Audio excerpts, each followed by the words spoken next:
या बातमीचे प्रायोजक आहे श्री बिल्डिंग मटेरियल सप्लायर। आमच्याकडे रेती, गिट्टी, मुरुम, डस्ट आणि विशेष म्हणजे नागपूरच्या लाल विटा सुद्धा मिळेल। हे सर्व मिळेल होलसेल रेट मध्ये आणि ट्रॅक्टर ट्रॉली उपलब्ध आहे। संपर्क करा पियुष बनकर।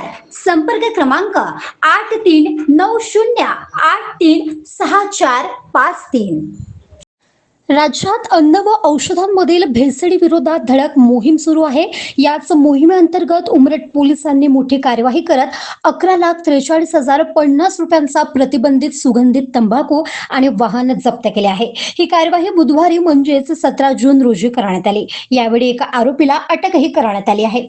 ठोंबरा गावातील शेताच्या धुऱ्याजवळ उभ्या एका वाहनात महाराष्ट्रात प्रतिबंधित सुगंधित तंबाखूचा साठा ठेवण्यात आला आहे। या माहितीच्या आधारावर पोलिसांनी तत्काळ घटनास्थळी जाऊन पंचासमक्ष तपासणी केली। यावेळी महिंद्रा TUV क्रमांक MH 47Q0094 वाहनात प्रतिबंधित सुगंधित तंबाखू आढळून आला।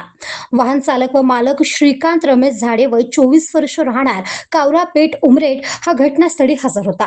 पोलिसांनी वाहनाची झडती घेतली असता 410.8 किलोग्राम प्रतिबंधित सुगंधित तंबाखू जप्त करण्यात आला। या तंबाखूची किंमत 2,43,050 रुपये आहे। आरोपी विरुद्ध भारतीय न्याय संहिता 2023 कलम 123, 223, 274, 275 तसेच अन्न सुरक्षा व मानके अधिनियमाअंतर्गत गुन्हा दाखल करण्यात आला आहे।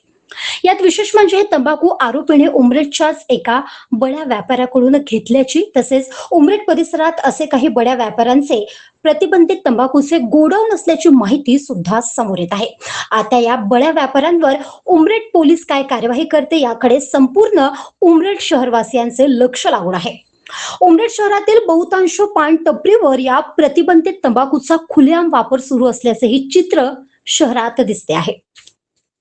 महादर्पण न्यूज करिता भूपेश पाटराबे, उमरेड।